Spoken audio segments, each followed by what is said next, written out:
Hello and welcome to Blank Plate, a podcast for Swifties with an appetite. I'm Sarah, and I used to be a little kid with glasses and a twin-size bed. I'm Laura, and I'm a mess, but I'm the mess that you wanted. And we've got a blank plate, baby, and we'll write your name. Hello! I like the little shaker in our intro music. Shout out to my brother for making that. Shout out. Oh my goodness. Well, Sarah, you and I have been crushing it on the podcast production these last few weeks. Although when this comes out, people will be like, where are they? Where have they been? I know. Okay, so to catch you guys up, I am going to be traveling for about a month, as me and my husband do, as we're both teachers. So literally on Friday, it's Wednesday now, Wednesday the 11th. By the time this is like released, it's going to be an insane amount of time since we've recorded. So listen, if there's like Taylor news that we've missed, it's on me. You can go yell at me on social media because it's my fault. So we're just going to review the stuff that has been going on. Like I said, the time of this recording is like mid-June. So apologies in advance, everybody. We're going to be a little bit behind, but I will hop on. A tiny summer break of sorts. Plus we had a couple episodes really close together because of the emergency episode about Taylor getting her master's back. So we had two good ones there back to back for you. Hopefully that tided you over a little bit. And if anything crazy happens, I will happily hop on whatever international Wi-Fi I can to have another emergency pod. But what's on our plates? What's going on pre-trip for me? And what's going on with you and your life right now, Sarah? I just feel like I have just been busy with like podcast stuff mainly. And like June is the month of the year where for work, Josh has to be in Harrisburg almost the whole month. And I end up going with him a lot. So you're traveling to Europe and whatnot. I'm traveling to Harrisburg. Not quite as exciting. But yeah. As a Harrisburg born and bred girl, I don't know what you're talking about. Right. But yeah, so just getting into like our summer busy season in a weird way. So it's like, even though I'm technically around, when I'm not like at home, I can't do podcast stuff as much because I'm not at my computer, which is a desktop. So it just kind of throws things off. And we've just been hustling to get done what we can. Since I can't be here on your actual birthday, do you have any birthday plans for your birthday in a couple of weeks? Oh my gosh. So my birthday's on a Saturday this year. I don't have any official plans. Like last year, my birthday was a Friday, and Josh and I kind of just like spent a fun day together, like doing things I like to do. So I think we might do something kind of similar. Depending on the weather, I would love to go mini golfing because it's now mini golf season. Mini golf season for you too. Yes. All right, clock in. Which really means it's the time of year where I get extremely anxious if I'm just sitting in the house at like 7 p.m. and it's beautiful weather outside. So I'm like, we have to go do something. And if it's raining, I might like go see that new movie, The Materialists, with Dakota Johnson and stuff. I've been loving all of the content from Dakota Johnson. I need more of her in my life. She's so naturally funny. She is funny. Yeah. So yeah, I don't know. Nothing major planned though. And then my dad's birthday is the day before mine. So my birthday is the 21st. His is the 20th. But the 22nd, which is a Sunday, my dad's band is playing a little gig, and it's at a restaurant like by my parents.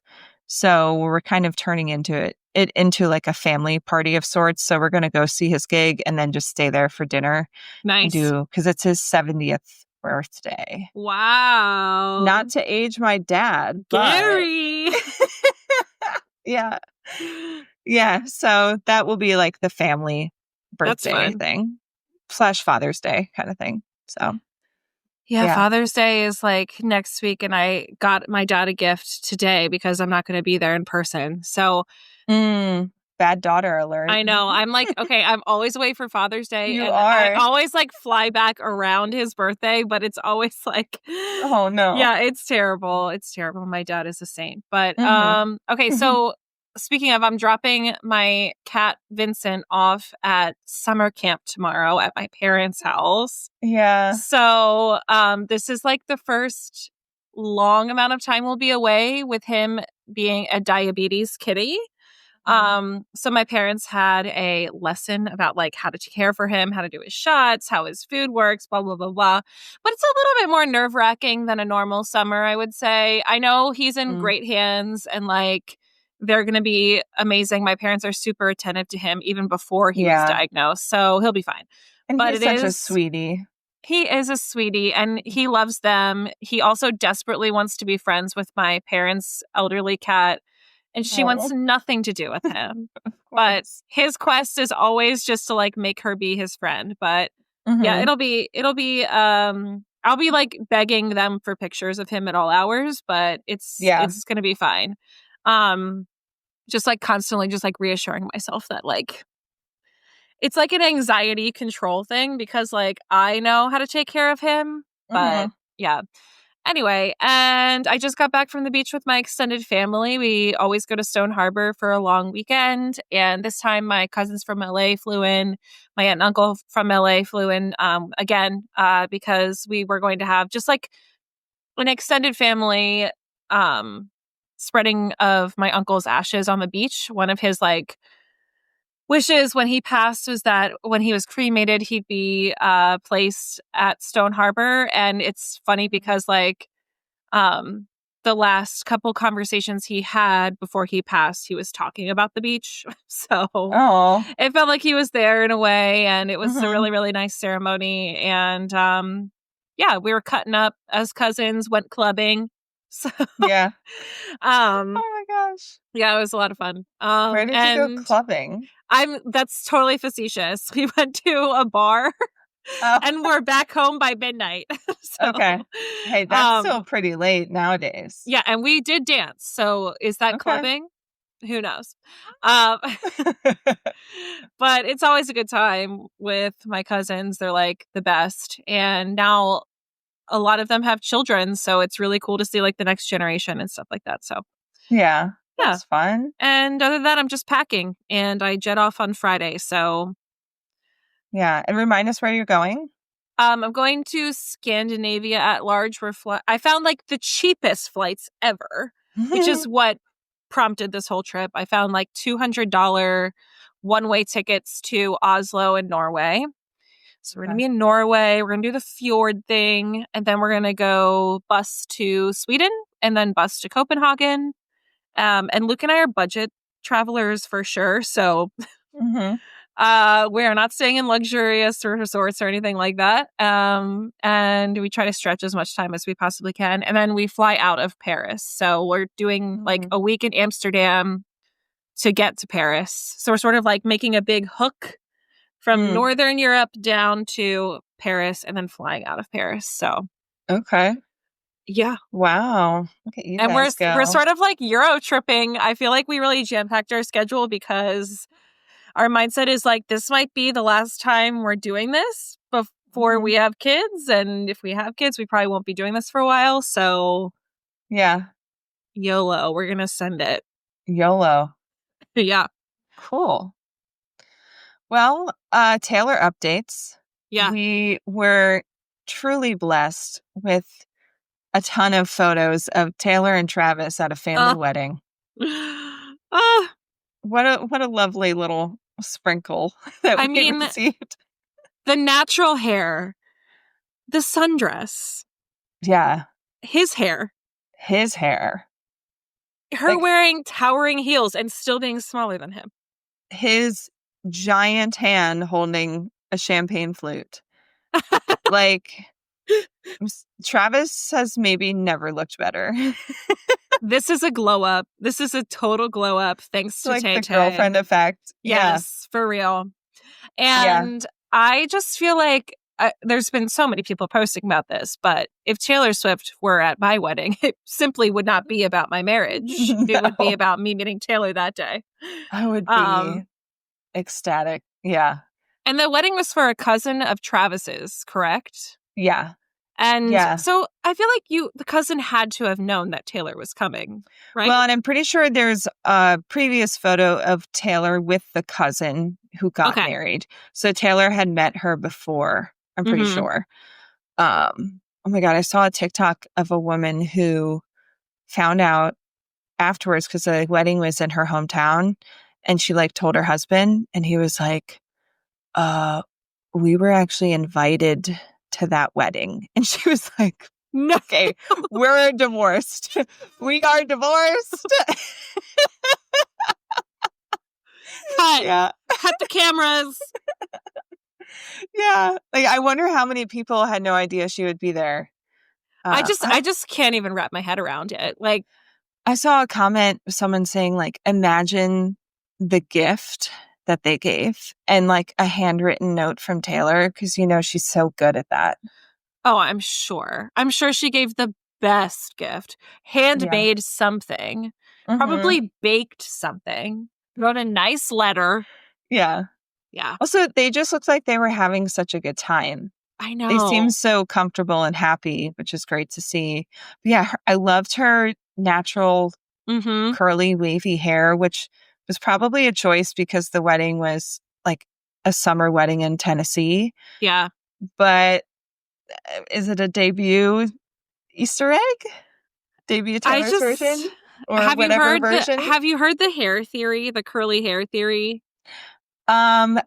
Yes, but I don't fully understand it. What is it? So the understanding I have of it is that when a girl is truly in love and it feels like absolutely safe, that's when she starts to wear her hair naturally, which is like for a lot of girls is curlier than what they normally style it. So like Oh, your okay. hair, if you see a girl who like you normally saw before with like sleek straight hair, like did her hair up with blowouts and all of a sudden it's just like natural waves, it means that she's like really in love.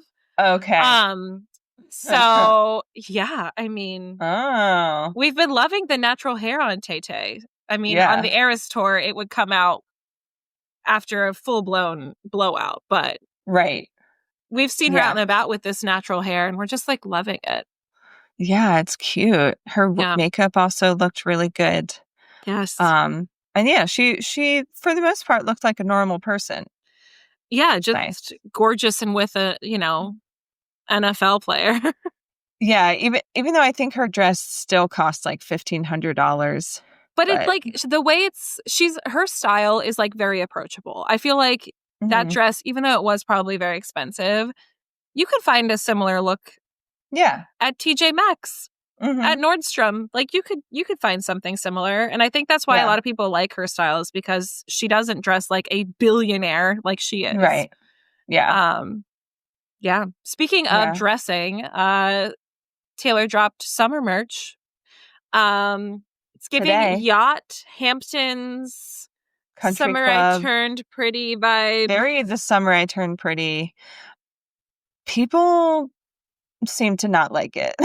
Yeah, okay, my initial impression was that I didn't like it that much. I do Mhm. love the cowboy like me hat. Same. Yeah. That was a major win. And also I like the little like logo embroidery TS Mhm. emblem. Yeah. Um Although I did just see a TikTok pointing out that it's actually quite poorly designed, which, like, at first glance, like, I didn't even think about it. But then this guy was talking about it. I was like, wait a second. Yeah, he's right. as like a graphic designer, you're like, yeah, I could do Yeah. better. Like Yeah. the TS in the circle is not centered. Oh And no. and the top and the bottom both say established 1989. Like it says it twice. So why would you do that? I don't know. Weird. I don't know. Weird. But overall, I feel like the merch of this it's like less tacky than other things she's done, but it's still kind of missing the mark a little bit. I like that they're doing like styled shoots with her merch recently. They Mhm. did that for the cardigan for Fearless. Yeah. I appreciate that because it sort of like gives you a context of like how it's supposed to be styled. But yeah, I feel like her merch is just like not quite where we need it to be. And I don't know what that's about. But Yeah. I do Also think that demand is like at an all-time high. Like artists merch sells, but like Taylor Swift is the next level of selling merch, you know? Like there has to be some sort of like supply chain situation going on that like is totally above our heads. Yeah. But also the song choices were kind of random to me. Like, Yeah. there was Cowboy Like Me merch and the Last Great American Dynasty merch. Yeah. There was 1989 merch. But like, was anything August? I don't think anything was named August. Nope. So, and why are we talking about like Folklore Evermore stuff? I mean, no, Evermore came out in December. I don't know. It's just kind of random to me. I do wonder, since Taylor now owns all of her old stock images and photos and blah, blah, blah, do you think she'll drop like old school merch, like original version merch? I hope so. Like, I think she could. I would also love maybe like new vinyl releases with like new pressings, like new colored vinyls instead of just black. maybe. It'd be fun. But yeah, I feel like there's probably a lot that she could do. I just feel like people are so hungry for that like nostalgic, you know, old school Taylor stuff now that it's allowed. I just could totally see old rep stuff becoming like super popular, and 1989 like original version, you know. I could just see it selling really well. Yeah. That would be nice. We'd Who buy knows? Yeah. Okay, well, we are talking about the title track of the Tortured Poets Department today.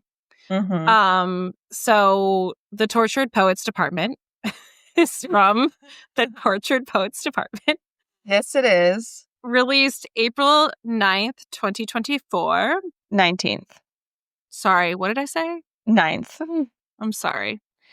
April 19th, 2024. And it was written by Taylor, produced by Jack Antonoff and Taylor. Okay. Fountain quill or glitter gel pen? Fountain pen. Yeah. Not glitter and not quill. Quite glitter. I feel like it leans in the direction of glitter gel pen song. Yeah, there's like sparkly little synth moments and stuff like that, but it's just not. And it's like not kind of lighthearted.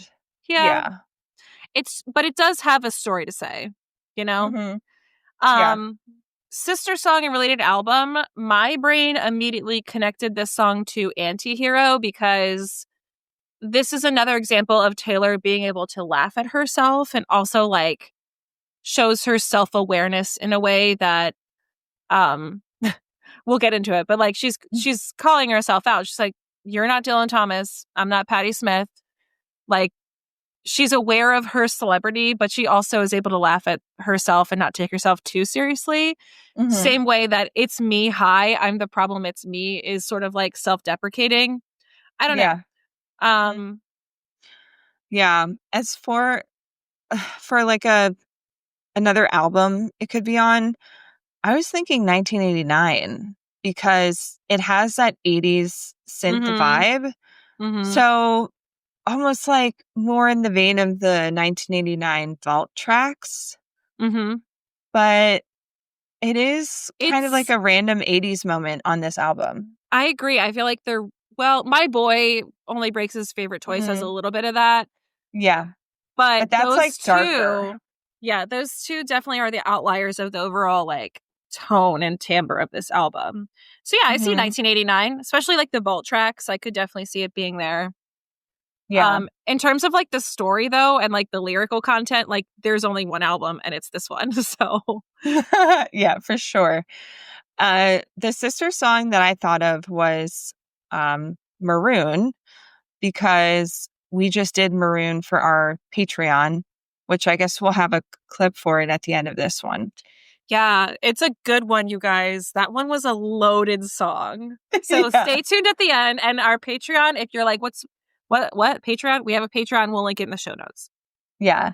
And so partially why I think of that is because my friend Steph said to me recently that she wonders if part of this song, The Tortured Poets Department, is written about Taylor and Matty's time together when they were younger, or if it's like inspired by the time they spent together. Mm-hmm. Like when you like the two of them hanging out on a couch, he's a Yeah. tattooed golden retriever scratching his head, that kind of thing. And so with Maroon being written before this song and also before she and Matty reconnected after the breakup with Joe, it's kind of like Maroon is telling the aftermath of the story of this song. And what makes me feel that way is this part of Maroon. Laughing with my feet in your lap, like you were my closest friend. How'd we end up on the floor anyway? You say your roommate's cheap ass screw top rosé. That's how I see you every day now. So that's kind of like a dark looking back version of parts of what this song described in my mind. Like, this is the glitter gel pen version of that situation. Yeah. It's just something interesting to think about. I will once again plug the Patreon. This episode is so good. There's so much to unpack. I'm looking at the lyrics of this and I'm like, look at those quotation marks. I know. Also one of our most like confusing episodes too. Like, yeah. We worked ourselves into like a frenzy with like, we don't know. Now that we've analyzed this song, we feel even less sure of what it's about. Yeah. Yeah. All right. So what were we going to say? No, I was just going to say, like, I remember the first time we listened to this and it was like, well, I should clarify, like, Sarah and I read the In Summation poem first, which I feel like, to me, I was like, oh, okay. Like, I get what you're cooking up here. But hearing this song is when it was confirmed to me, like, oh, this album is gonna be about Matty. This is gonna be very interesting. Because a lot of the speculation was that the tortured poet was Joe Alwyn. Right. And part of that was because he was part of a text thread with Paul Mescal, yes, right? Yes. And Andrew, from priest. Fleabag. Yes. The hot priest. The hot priest. Andrew Scott. Yes. And they were all part of a text thread called the Tortured Men? Tortured Men's Club? The Tortured Man Club. Yeah. Oh, there it is. Yeah. Okay. So a lot of us were like, is this her poking fun of Joe Alwyn? Blah, blah, blah. And I was like, oh, this is not about that at all. So this is the first time I was like, oh my God, she's about to lay out all the tea from this situation with Matty. And I think this is when I started to have my existential crisis about like, oh no, I was so wrong about everything with Matty Healy. Yeah. I remember being like, you don't get it. Oh, I was schooled. I was schooled during that first listen. This was the first spilling of tea in my mind, because Fortnite is kind of like setting the tone of what the album's about, but this one really does give us a glimpse into this time of her life and this person. So yeah. And I think on initial listen, I did enjoy this song because it is a fun song. Yeah. But honestly, it's mostly a skip for me. I don't ever choose to put this song on, but I do like it.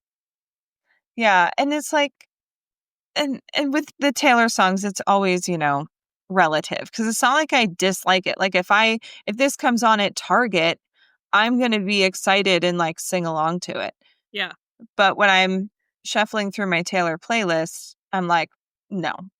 Yeah, I'm good. Yeah. And I can't quite put my finger on why, but I wonder if it's partially because it's like a happy Matty song.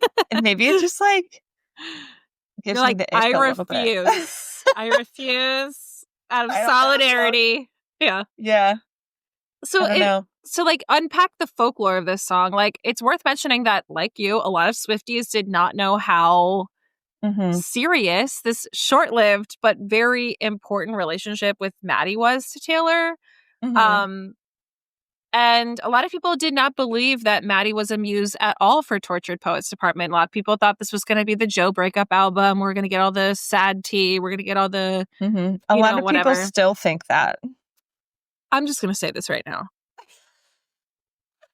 If you think this song is about Joe Alwyn, Get your brain checked. you got to go. Like you're not No. living in reality. Like, Yeah. this song is very clearly setting the stage for us to understand Matty and Taylor's relationship and also how they view themselves and how she views this person.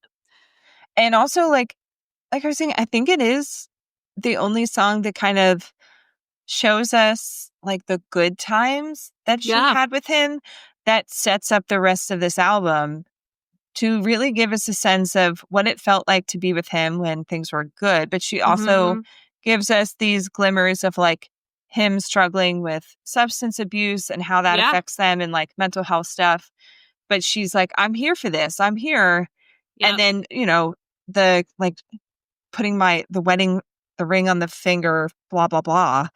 Like she kind of, it really does the like scene setting for us for the whole album. But it's like Fortnite. She starts with Fortnite, which is very like high level, like metaphorical, poetic, poetic, conceptual, setting the scene. Yeah.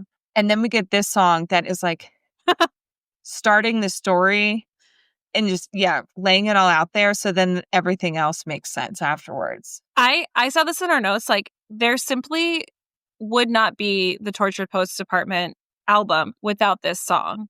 This song lays a lot of the groundwork for us to understand the context of a lot of the other songs. And another thing that's important is the in summation poem.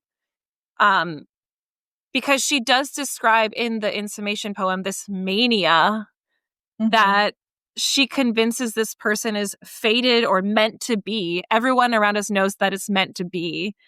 In that poem, she says, quote, I had been struck with the case of a restricted humanity, which explains my plea here today of temporary insanity. Okay. So she's literally saying, in hindsight, I was convincing myself that this person and I were meant to be, that we're fated, that we are the tortured poets, like we're supposed to be together.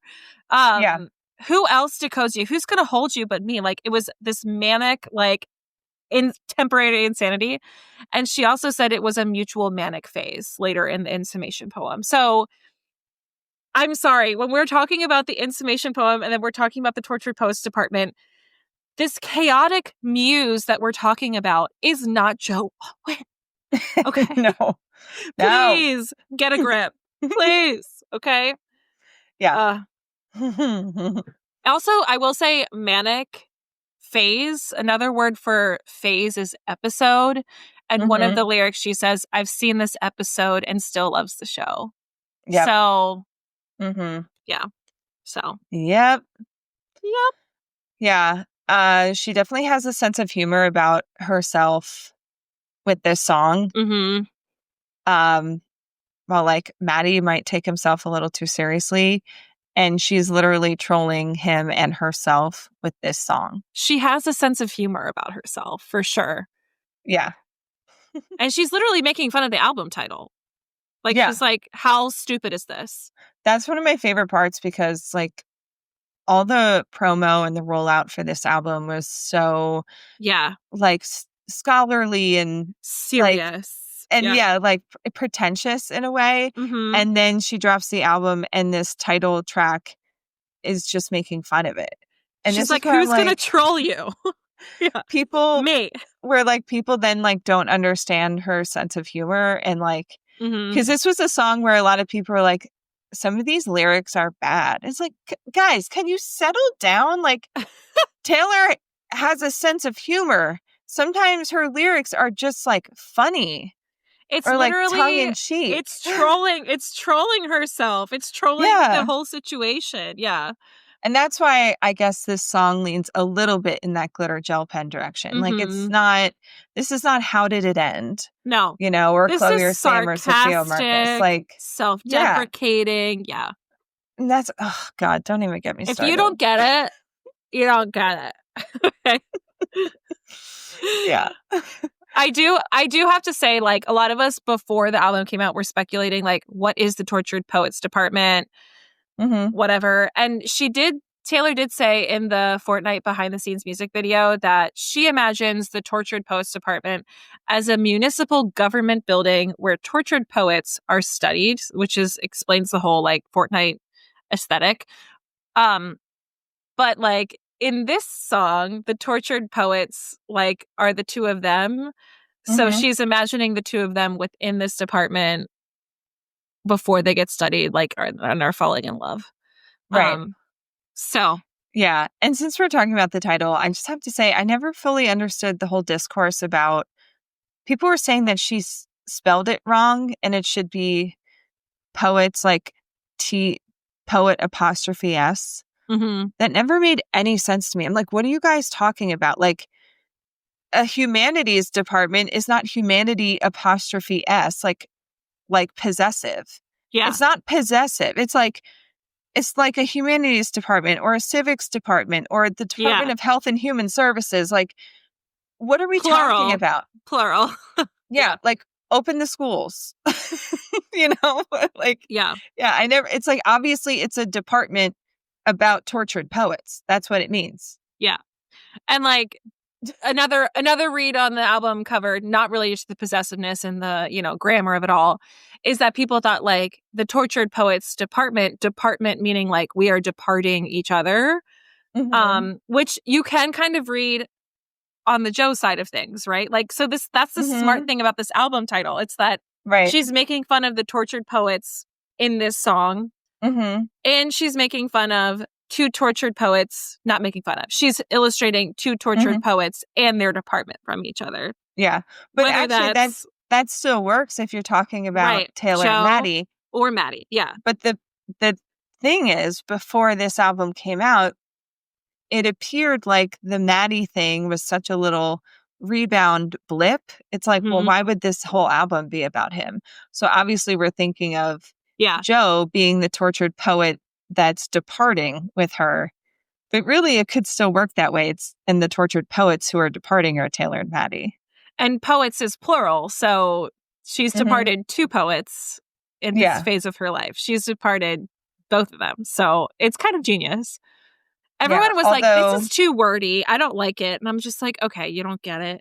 Although technically, if we read it that way, I think it actually should have an apostrophe, but the apostrophe would be after the S because it's a plural possessive. Yeah, but humanities is plural and not possessive. Yeah, but I'm saying if we're saying the department of the tortured poets, like it's their department. That's true. Then that's where the apostrophe would come in. I agree. Yeah. I'm just saying. You can read it a bunch of ways. Anyway, I'll go be an English teacher in a different life. In a way, you are doing a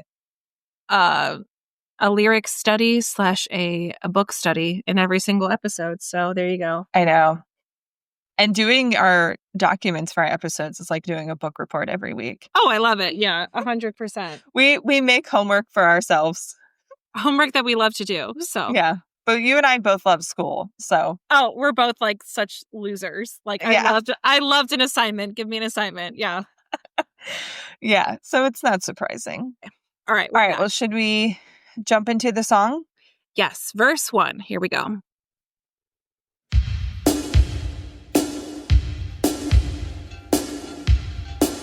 Okay, Jack.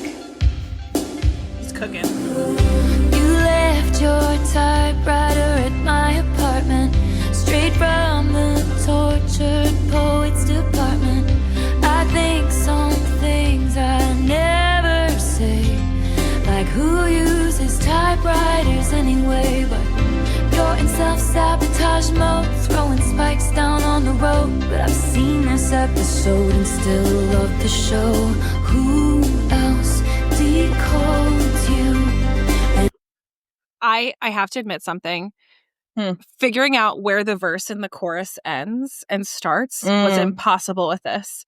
Because this is one of those songs that flows so well. So, like, who else decodes you is still that's technically part of the chorus, I think. But anyway. Or maybe a pre-chorus? Pre-chorus, yeah, I don't know.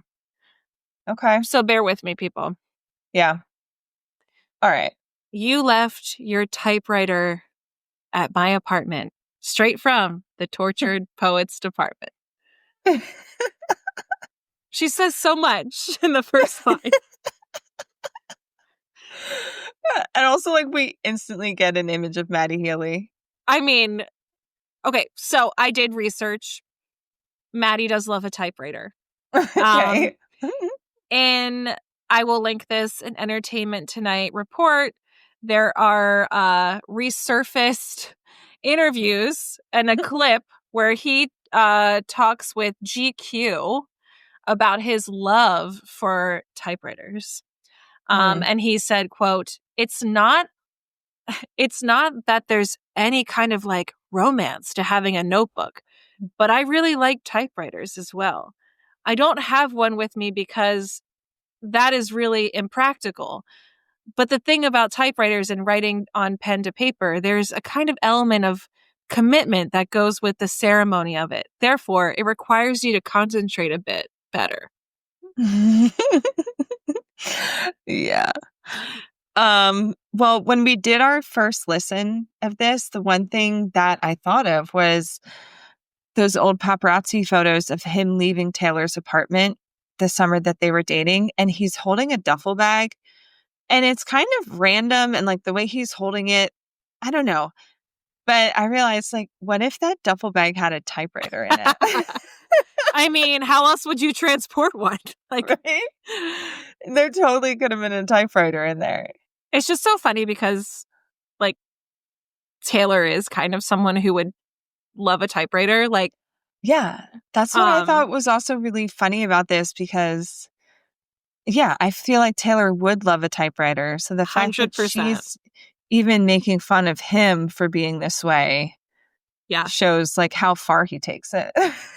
I just love that she says straight from the tortured poets department because she's literally like trolling him. First line, oh, like, okay, tortured poet. It's giving like struggling artist vibe, even though we know full well he's a complete rock star and not a struggling artist. There's no tortured besides maybe his own mental state. Like, right. But like, it's just so funny because in Fortnite, she uses that character as well, both of them on typewriters. But this is, okay, could it hypothetically actually be true that he brought a typewriter to her apartment? 100%. Yeah. But it's also like metaphorical. It's just her and him being like, we're writing music or we're living our life as tortured poets who like use our art as our way to express ourselves. And it's just like, it's hilarious because the next chorus she talks about like, you're not Dylan Thomas, I'm not Patti Smith. Anyway. Yeah, but it did make me think of the other time that Taylor referred to herself as a poet, which is from this section of The Lakes. Take me to the lakes where all the poets went to die. I don't belong, and my beloved, neither do you. So in a way, Taylor also sees herself as a poet. Yeah. Metaphorically. Definitely. Artistically. Yeah. Yeah. And well, like we were saying, she's like making fun of him. She says, I think some things I never say, like who uses typewriters anyway? Which again is so funny to me because I'm like, Taylor, don't you have one? You seem like you would have one. She definitely would have one. Yeah, I think so. And she thinks it, but she doesn't say it because either this is like a new relationship, you don't want to like bust their balls or like whatever. So yeah. you're in self-sabotage mode, throwing spikes down on the road. So, like, you're self-sabotaging. You're throwing up your defenses. You're throwing around excuses. But I've seen this episode and still loved the show. Meaning, like, I know you. I've been through this before. We've been here before. And I still love you. But it does. Okay, I've seen this episode. Reminded me of this line from Exile. I think I've seen this film before, and I didn't like the ending. It's literally the exact opposite. I've seen this episode and I love the show versus I've seen this film before and I didn't like the ending. So yeah, and like you mentioned earlier, there's a double meaning for episode because obviously episode in the context of a show, like still loving the show, but it could also be like a manic episode or just a mental health episode in general, which I think is obviously what she's actually talking about. And like, it's not just a metaphor, it's another play on words 100% for his mental state. So who else decodes you? Meaning like you speak in these riddles and these rhymes, but I can translate you. Like I actually understand what you're going through. I understand you more than anyone else. Which made me think of this line from Illicit Affairs. You taught me a secret language I can't speak with anyone else.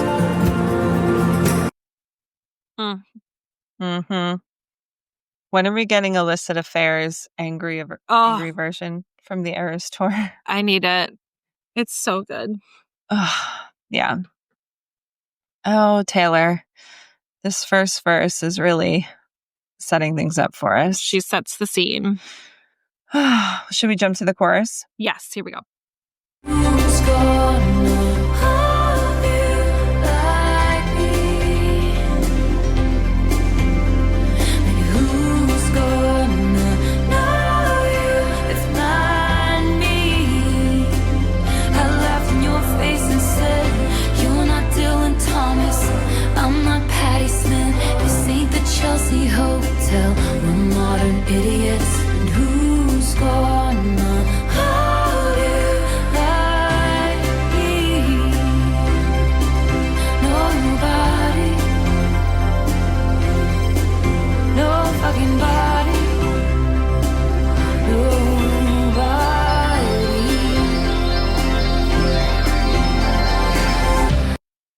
It is so sparkly. Shaq was in there adding his little sparkle synths, and he's like, "What's gonna seamlessly go to the next verse?" Yeah. I know. Let's add the Tinkerbell sounds. Yeah. Okay. Well, I had to research who Dylan Thomas and Patti Smith are. Actually, I already knew Patti Smith, but Dylan Thomas to me was not a name I had recognized. But I do like that you said, I laughed in your face and said, and the rest is in quotes, you're not Dylan Thomas. I'm not Patti Smith. This ain't the Chelsea Hotel. We're modern idiots. So that's something like she exclaimed in this scenario. So both of them are considered to be two of the greatest modern poets. Dylan Thomas, ironically enough, was a mentally ill poet from Wales, aka the UK, similar to our Matty figure. He died at age 39 after a long battle with mental health and substance abuse. And Patti Smith, however, is an American singer, songwriter, and poet. She's still alive. She's a feminist icon, and she has had a huge influence on Taylor. In fact, Taylor mentions Just Kids, which is written by Patti Smith in this section of LOML. We embroidered the memories of the time I was away. Stitching, we were just kids, babe. So Just Kids, meaning like referring to their past, but also like Just Kids is a Patti Smith, is Patti Smith's book. But Patti Smith was like living in art, like poverty with a boyfriend at the Chelsea Hotel when she was writing Just Kids. Which is ironic because she mentions the Chelsea Hotel. So both Dylan Thomas and Patti Smith lived at the Chelsea Hotel, not together. And as far as I know, they didn't date. This was not like a romantic fantasy parallel. But the Chelsea Hotel, especially in the 60s and 70s, was notorious for like housing a lot of artists and poets. It's where a lot of them lived and died. And just a little deep dive That's into these interesting characters. Because they kind of are Dylan Thomas and I know. Patti Smith.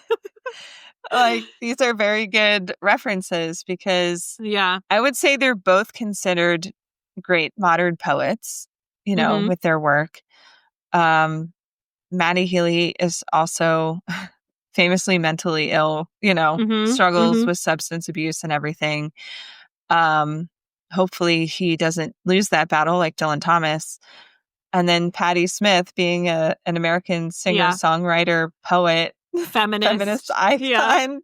So, you know, I think it's funny because, like, if this is something that Taylor said, obviously she does not view herself as monumental as someone as Patti Smith, or him as someone as monumental as Dylan Thomas. Like, artists of the century or greatest modern poets. But like, the truth is, like, you kind of are.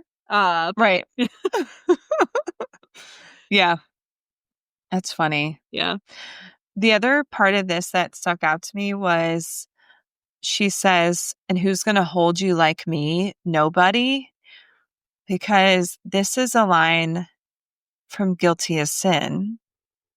What if the way you hold me is actually what's holy? Who's going to hold you like me? Yeah. What if the way you hold me is actually what's holy? Oh boy. Yeah. Literally, this album lays out everything. Like, everything. It does. It's so good. All right, verse 2. You smoked then 8, 7 bars of chocolate. We declare Charlie Puth should be a bigger artist. I scratch your head, you fall asleep like a tattooed golden retriever. But you awaken with dread, pounding nails in your head. But I've read this one where you come undone. I chose this cyclone with you. All right. Sorry. It is tough to break this one up. Yeah. Oh my gosh. So you smoked, then ate 7 bars of chocolate. Okay. Once again. Like, Laura, our resident Matty Healy scholar. since when am I a Matty Healy scholar? I mean, Since always. I mean, I did love the 1975 in my Tumblr days, but okay, the 1975 has a song called Chocolate. And the song Chocolate refers to the candy chocolate as weed. Like, it's weed. And the characters like go around kind of like causing chaos, and like it's a drug-fueled spree of just like crazy stuff. And they're bored teenagers causing trouble. There's nothing else better to do, stuff like that. So you smoked and ate 7 bars of chocolate is like, again, it's a weed reference. There you go. Also a music reference. It's like I mean, bars of the song. Yes. Chocolate. Yes. And also, like, this is just Taylor laying out. I'm sorry. This is like an Easter egg that's not even an Easter egg because it's so blatantly obvious. But and then what's hilarious is we declared Charlie Puth should be a bigger artist. Like, that is something 2 stoned teenagers or 2 stoned people would be like, especially musicians, would have this conversation together. Well, also, you know, if we're thinking about like what my friend Steph said about maybe at least parts of this song are taking from the time they spent together when they were younger. Referencing Chocolate, which came out, I think, in like 2012 or 2013. And then she and Matty would have started hanging out, I think, around 2014. So that song would have been pretty relevant. And also Charlie Puth, I think, would have been a little bit more relevant as well. Yeah. At that time. So it's just 2 interesting references that at least seem to refer back to the time when they were younger. So that's interesting. Yeah. I mean, I do have to just wonder, like, do you think Charlie Puth and Taylor, like, have a friendship? They've had multiple communications back and forth on, like, Instagram and stuff. In fact, in 2021, the two had, like, an interaction on TikTok when Cruel Summer, like, joined, like, the app. Charlie Puth said, "Fellow Sag," and then she replied, "I've lurked your account for ages. Thanks for the welcome, Piano Prince." So that was in 2021. Okay. So she's saying, like, that she's lurked on his page forever. But it's interesting Yeah. because in 2018, Matty Healy posted on Twitter that Charlie Puth and Boys to Men track is hard.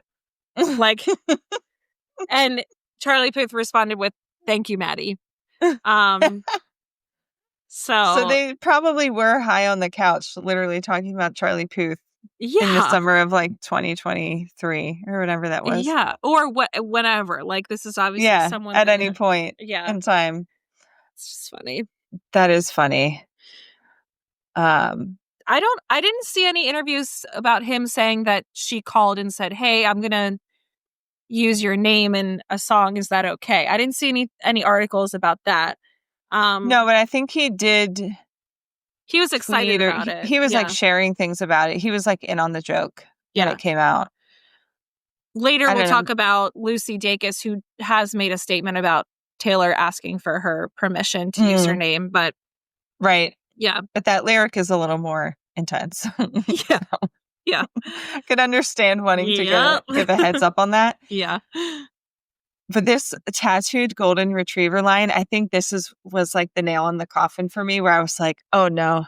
Yep. This is about Matty. Yep. This is about Matty. Yep. And like tattooed golden retriever is like, okay, so Tattoo is like a brooding, like tough guy. But like she knows who he actually is, and he's really just a golden retriever. So yeah. Also, I'm sorry, a tattooed golden retriever is not Joe. It's kind of like the first verse, she like illustrates the scene, and then there's like this moment where she cuts in verse 1 and verse 2 to when he sort of self-sabotages, because in this section of verse 2, he goes, "You awaken with dread, pounding nails in your head." Yeah. Parallels there between verse 1 and verse 2. But like when I heard "you awaken with dread, pounding nails in your head," I'm like, a hangover?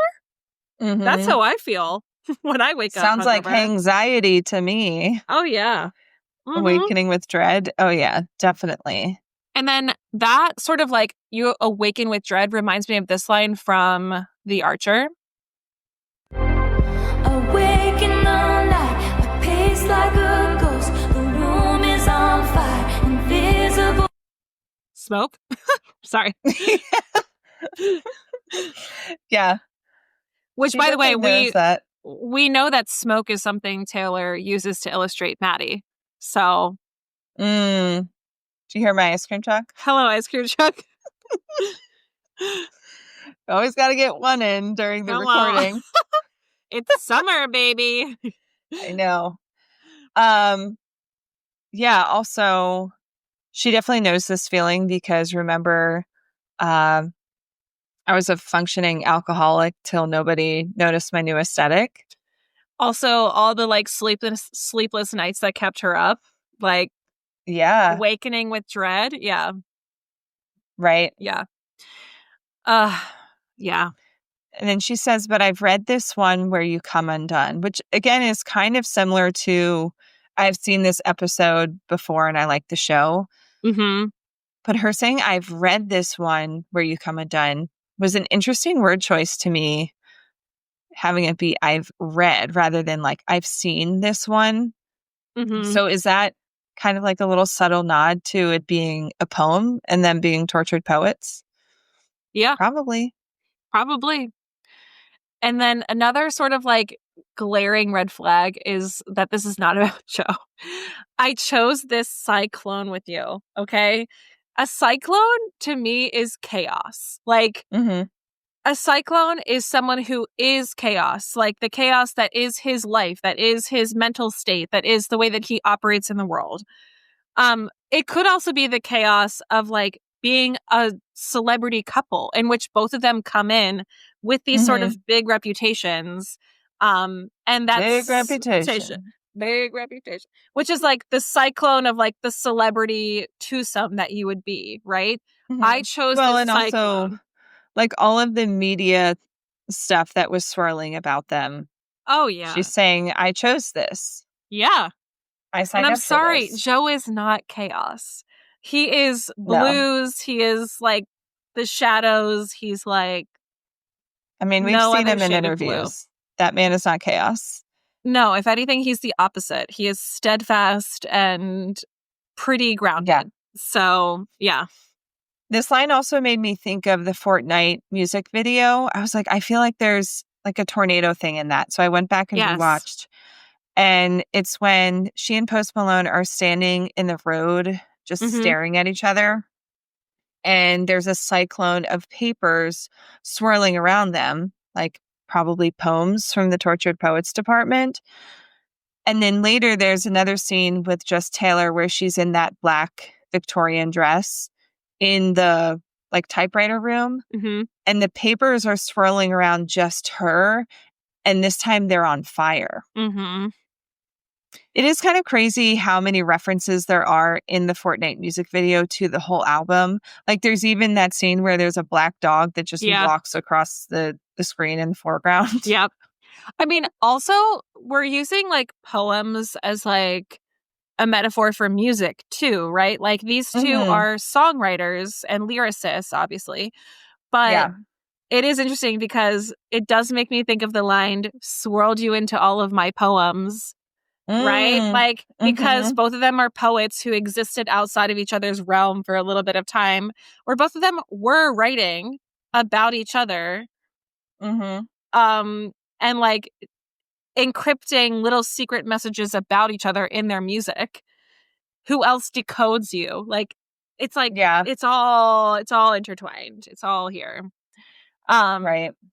But I do like that she, in the Fortnite music video, used that illustration because like, it's very symbolic, right? It's like the two of them on a road where they could walk down together, but they're faced at like a crossroads. And then it's just like this like swirling music and poetry all around each other. And then it becomes set on fire. Yeah. Yeah. Don't you ever wonder, like, do you think they might have written this song together? Well, but then he would have writing credits. Or like, I think Taylor doesn't play around with that. No, I think you're right. But like, do you ever think that like the two of them were sitting around with his typewriter, like writing songs together and they'll just never be seen? Yeah, I mean, they had to have written songs together, right? Well, that was the 1975 did an interview where they literally said we did write music with Taylor for Midnights. For Midnights, right. Yeah, and then we've got the Lost But Not Forgotten Slut featuring the 1975 on My Roman Empire. Yeah. It's just like, I want so desperately to be a fly on the wall and just see that process. Like, yeah. What are these songs that we're missing out on because of how they ended? We'll never see them. No. We'll never see them. Probably not. Which is such a shame. But yeah. Yikes. Yeah. Because I do think you're right. I don't think she messes around with like, she would never release a song that they had written together without crediting him. And I don't think she wants anything to do with that man. So. Right. Yeah. Yeah. All right. Should we do chorus 2? Chorus 2. Here we go.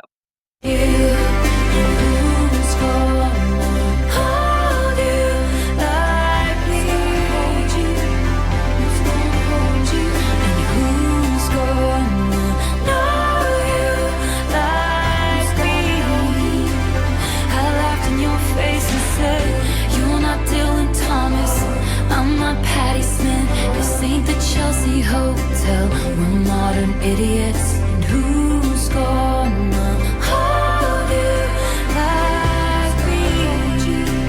Who's gonna talk about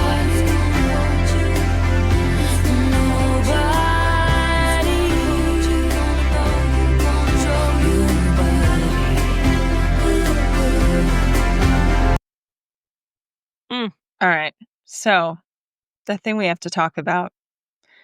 The lyric, "Who's gonna troll you?"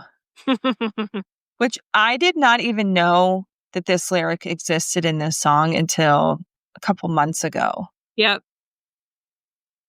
Like, it's just hiding in this song. And okay, I pulled it so that we can listen. You have to listen closely because it's in the background, but here it is. Yeah. Yeah. Troll you. Yeah. I'll play it one more time here. Gonna know you, gonna troll you. Yeah. Yeah. Yep. Yeah. Which is very funny. I mean, this whole album is trolling this man post breakup. Yeah. That's the thing is like this song is trolling him, but his whole album is trolling him. So I feel like in the song here, she's saying like, who's going to troll you? Like in a fun way, Yeah. right? In the context of this song. But it's really funny in the context of the album because the whole album is trolling him. Right. It's kind of like when you're in a relationship and like no one else can make fun of you except me because I love you, you know, but like who's going to troll you like me? Because I know you. I know. I've seen this episode and I still love the show. I know you're in self-sabotage mode. Like, I know who you are. Who else can troll you like me? Right. So, yeah. Yeah. I think it also kind of points to like her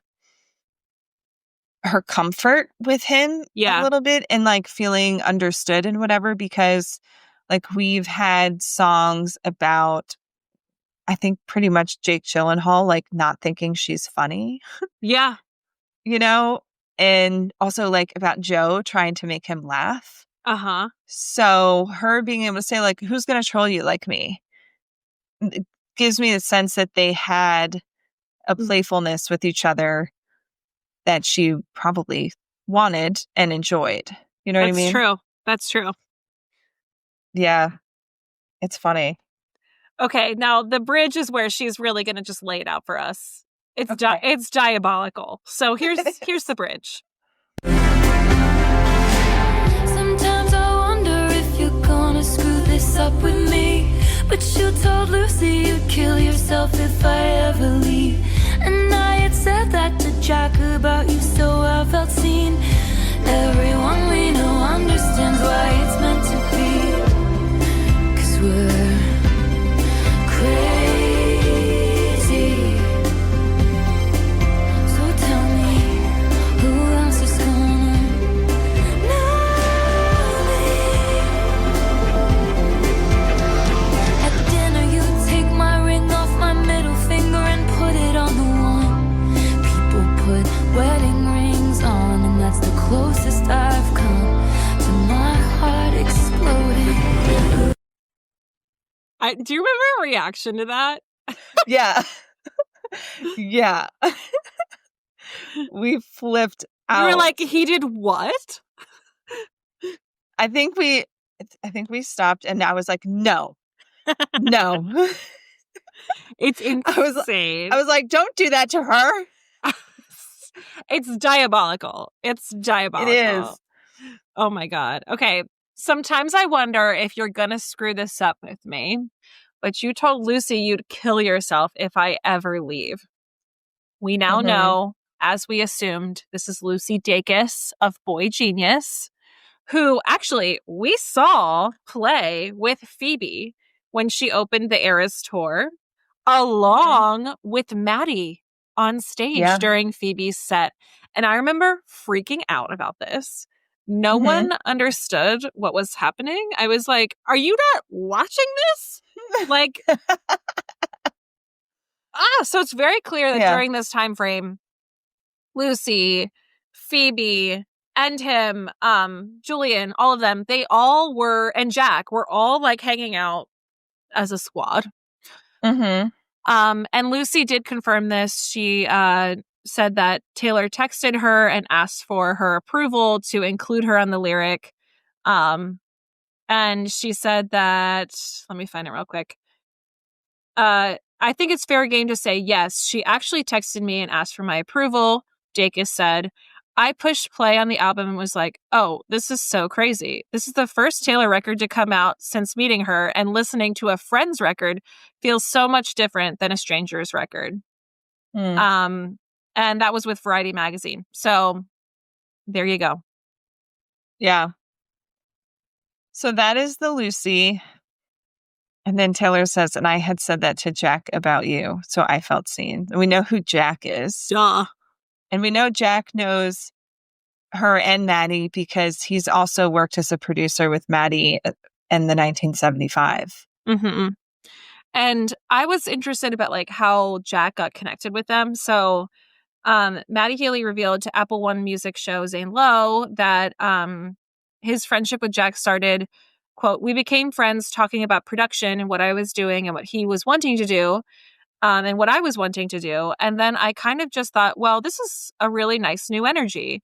He continues that they invited Antonoff into the studio, and that's when magic struck, quote, and ever since then, we were just great, great friends. And then E.T.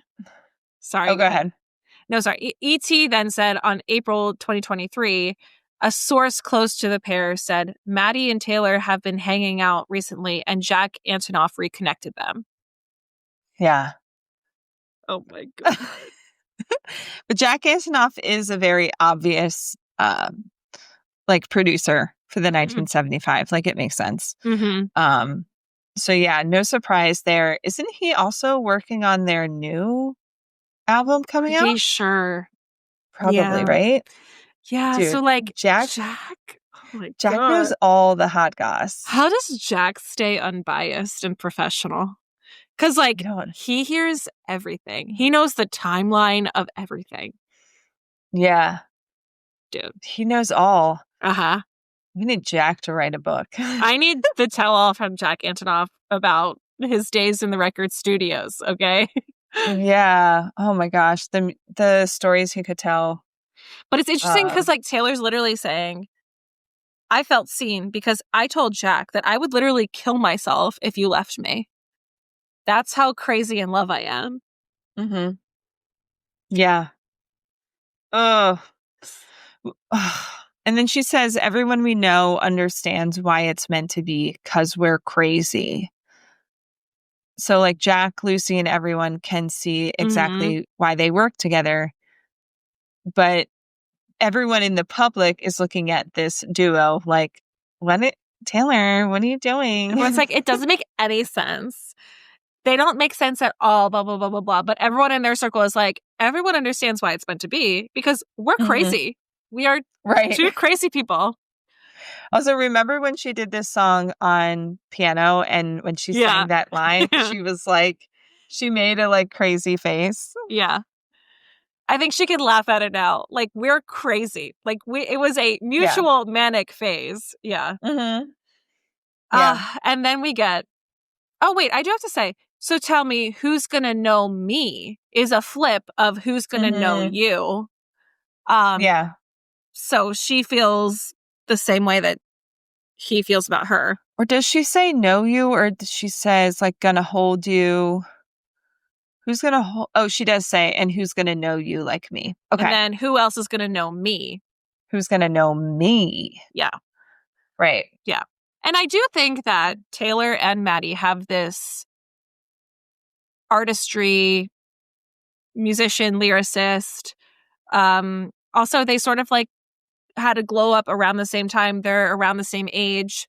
They knew each other in their teens or their early 20s. So like there is like a comfortability, but also like, I don't know. It's like kind of when you reconnect with like an ex-boyfriend and they remember who you were and you don't have to like explain your past to them because they know. Do you know what I'm saying? Like,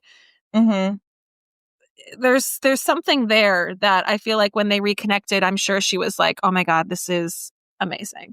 Because I feel so accepted. Yeah. Right. But then we get the most diabolical part of the song where she says, at dinner, you take my ring off my middle finger and put it on the one people put wedding rings on. And that's the closest I've come to my heart exploding. And I'll tell you what, this lyric right here is what makes The Smallest Man Who Ever Lived and LOML and everything make perfect sense. And how, yes, they may have dated for a very brief time, at least publicly. And he may say that it was not serious, but he pulled this shit. Okay? And that is why she wrote The Smallest Man Who Ever Lived. Diabolical. Yeah. And like, this is why this song is so important to set that stage. So then when we get to those other songs, we're like, how dare he? This lyric alone creates a heightened tension between our understanding of this relationship and the seriousness that it meant to Taylor. We now understand why she was absolutely head over heels for this guy. Like, yeah. Also, in this line from LOML, which you just mentioned, she mentions rings in this way. You shit talked me under the table, talking rings and talking cradles. I wish I could unrecall how we almost had it all. Yeah. So not only, if we're associating this with Matty, this lyric, not only was he putting rings on people put the fingers on people put wedding rings on, talking rings, you're also talking cradles. So like, this is that tension is amplified a million times, because as a woman, if a crush that I had on someone, we're reconnecting and like there's this like deep, like passionate situation happening, and he takes the ring that's on my middle finger and puts it on my wedding ring finger, of course I'm going to overthink it. Are you insane? Right. Like, yeah. Plus, a lot of the lyrics she's given us referring to that time from before when they had a flirtation or a situationship or whatever it was. It seemed like the understanding was they were young and they both had some growing up to do, right? Stitching We Were Just Kids, Babe.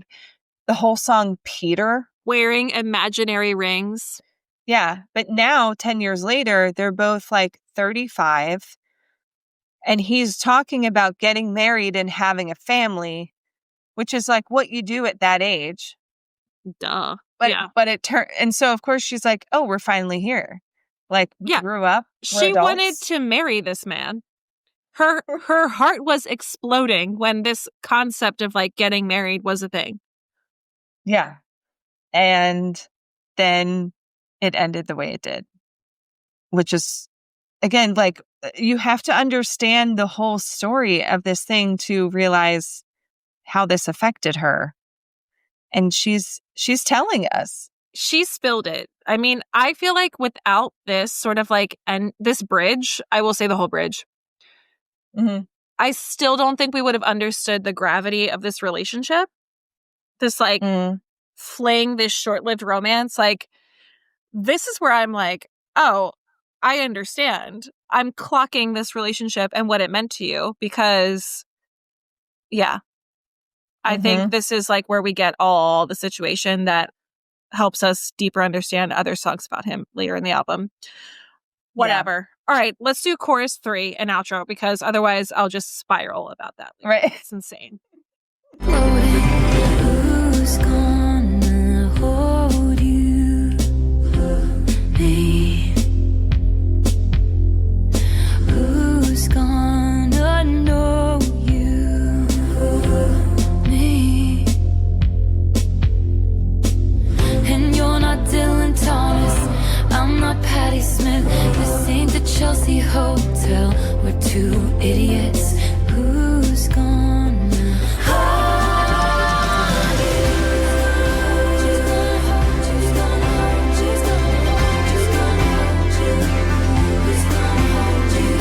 Who's gonna hold you? Gonna know you, control you.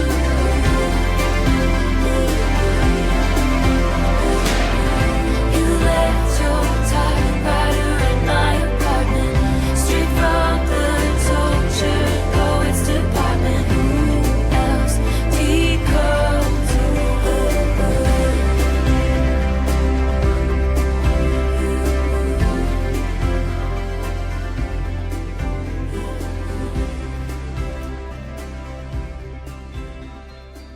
that fade out. Sparkles. Tinkerbell.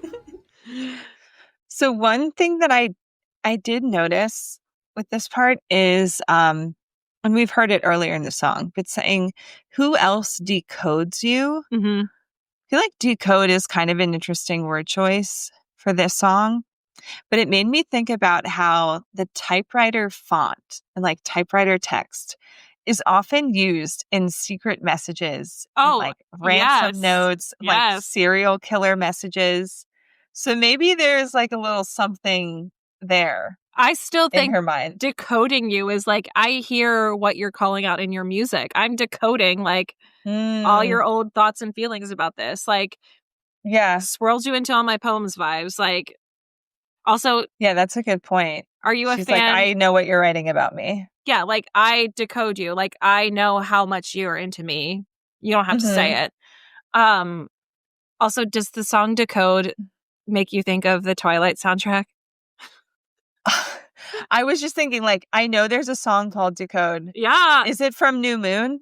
Yes, it's Haley Williams. So Okay, because yeah. the New Moon soundtrack is elite. It's so top tier. good. So good. Yeah. Yeah. I do think that like decodes you is like, yeah, it's like, who else can translate you? It's me. Mm-hmm. No one else gets Yeah. you like me. Right. Just like a little analysis. This is like Jack Antonoff Production 101. We have the electronic drums, the 80s sort of synthy vibes. There's a ton of fun layering in that last chorus that's fun to listen to. Like, I would love to listen to the stems of that. Mhm. And I love that this song does a lot of that fun, like, who, me. It's like, there's a lot of like, who, me. It's like very like silly, you know? Yeah. There's a lot of like echoing. It's like, who's gonna hold you, gonna know you, gonna troll you. There's like a lot of that fun, like echoey sort of call back in the Yeah. song, which is funny because Yeah, like it doesn't take itself too seriously. Right. Well, and one thing I was thinking about while we were talking about the bridge is like, so this song is on the album The Tortured Poets Department, and it's the title track, Mm-hmm. but it is making fun of itself, right? Mm-hmm. And this song is one of the least poetic on the entire album. Oh, 100%. This is not a quill pen. This is not a quill pen. This is not a Taylor poetic song. And not only that, but like the bridge especially is very awkward. The way that the words go with the melody is so weird. Yeah. It feels conversational. The bridge feels like at dinner you took, you know what I mean? It's just like this. Yeah, like Taylor doesn't normally write it like this. No. At dinner, you take my ring off my middle finger and put it on the one people put wedding rings on. Like, it's hard to even recite that lyric because it's so awkward. Yeah. And like I said, this is one that people point to as like, Taylor is a bad lyricist. It's like, go away. But I wonder if, because she's so smart, like, is this on purpose to kind of point out like how wrong this situation actually was, that she thought it was like, oh, we're two like artists who like understand each other. Let me write a song about it. And then this song is actually quite clunky. And not poetic. And not poetic at all. Not artistic or like, you know what I mean? Like, we know Homegirl can cook some lyrics up, okay? This is not that. And that is interesting. I like that theory because in hindsight, it's like, yeah, like, I'm sorry, Taylor doesn't write things like, at dinner, you take my ring off my middle finger and put it on the one people put wedding rings on. That's just weird. That's her literally telling us it's not even a song anymore. That's her literally speaking to the microphone and saying, I want you all to know that this man took a ring that I had on my middle finger and he put it on my ring finger. And I want you to just sit with that. Yeah. She was like, let me be very clear about what happened. Yes. Yeah. This is not poetic. This is me spilling the tea. Okay. It's so good. Yeah. I love that. But yeah, I'm glad that like came to me while we were talking about this, because it is weird. There's something a little off about this one. Yeah, definitely. I mean, like, when I think of like Taylor as a poet, I think of like The Lakes or like How Did It End or LML, Hoax. Yeah, like there's so many things. Yeah. All right. You Are in Love. Like, yeah. There's so many other ones I could think so of. many. This is not it. Yeah. Okay, so favorite lyric and rating. I'll go first. My favorite Okay. lyric is nothing crazy, but it's this. You're not Dylan Thomas, I'm not Patti Smith. This ain't the Chelsea Hotel, we're modern idiots. I love that she calls herself an idiot. So It's good. Yeah. Yeah. And I give this an 8.1 out of 10. Doesn't encroach on 7 for me, but like you sort of mentioned, it's not a song I will pick when I'm trying to choose a Taylor song, but if it plays, I'm more than happy to listen to it. Yeah. All right. So this is my favorite lyric, which I just said multiple times too, but here it is in the song. At dinner you take my ring off my middle finger and put it on the one. People put wedding rings on, and that's the closest I've come to my heart exploding. Yeah. But it's my favorite lyric because it's so unhinged and so awkwardly fits into the song. Like, you kind of have to perk up at this point in the song because you're like, what is she saying? Excuse me? Yeah. Yeah. And I give it a 7 out of 10 because, like I said, for me, it's a little bit of a skip. It's just very like neutral about it. But even in a song I'm neutral on for Taylor gets a 7 out of 10. So, you know. And it's on a Taylor scale. So, Mhm. all right. This song is a recipe. We both have similar vibes for this one. I said a Twix chocolate caramel bar because you smoked then ate 7 bars of chocolate. I was like, if you're at like a bodega, you're going to grab like whatever is like closest to the register. And it's layered. Twix have layers. They have caramel. They have the like cookie bottom or whatever. And that's sort of symbolic of Matty and Taylor's relationship. It's one thing on the surface, but underneath it, there's a lot going on. And low key, like, yeah, this is just something I think 2 tortured poets would eat if they were high. And I did find a vegan like Twix recipe that I will include in the show notes if you're interested in making your own Twix. Okay. Also, shout out the Twix ice cream bars. Have you ever had them? I love those. Those are real good. I just had one the other day at my father-in-law's house. So good. I was double fisting. I had a Snickers ice cream bar and a Twix ice cream bar. Wow. I was going back and forth, and I've always loved the Snickers ones, but that day I was like, oh no, I think I might like the Twix one better. Luke loves the Snickers ice cream bars in a serious way, but I feel like I need to bring back the Twix because, like, ultimately, I think I'm a Twix girl more than a Snickers girl. So, yeah, it's all good though. Yeah. Yeah, so kind of similar to you, I went with this song is Weed Brownies. 100%. Which is basically like smoking the bars of chocolate, right? But yeah, this song kind of feels like the aftermath of eating weed brownies together and being silly on the couch, but also having an existential crisis. Yeah. You know, like when you get anxious from weed. We've got the chocolate reference. Also, like I said before, the 80s sound of this song is like kind of trippy in the context of the rest of the album. Definitely. It's just like a little, like I said, this song is just like a little off. Like there's something a little kooky about it. Cuckoo bananas about it. Yeah. And we do not have a recipe for weed brownies, so you'll have to find that on your own. Do your own research. Okay.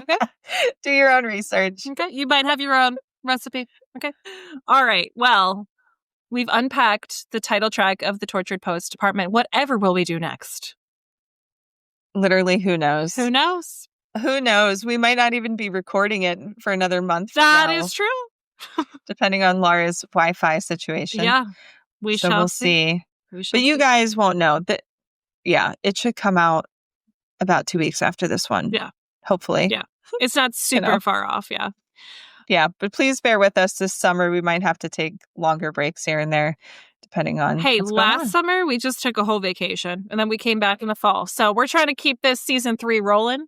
Yeah, we are. Eventually, at some point, we will take a little bit of a pause, but we'll see when that happens. So, yeah. All right. All right.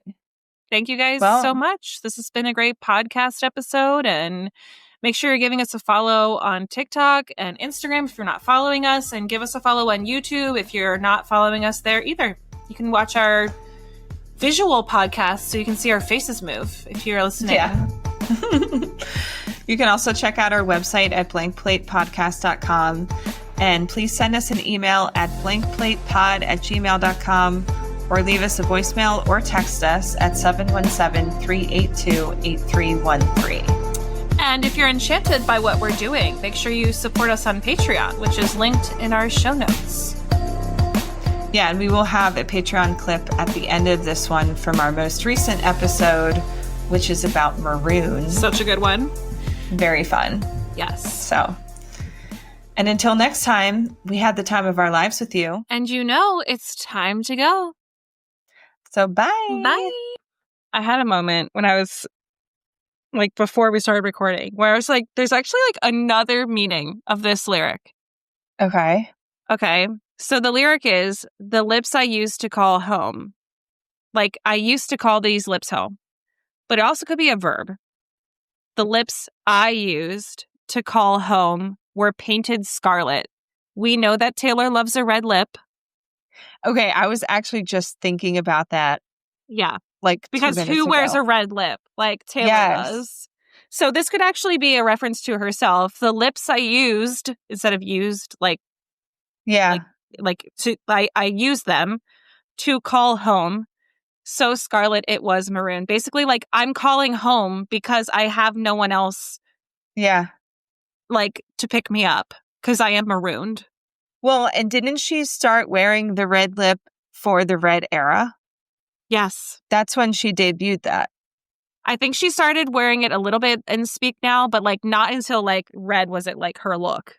Do you know what I mean? Yeah, and maybe she was, like, Easter egging with it in the leading up to red because she was switching to her new era.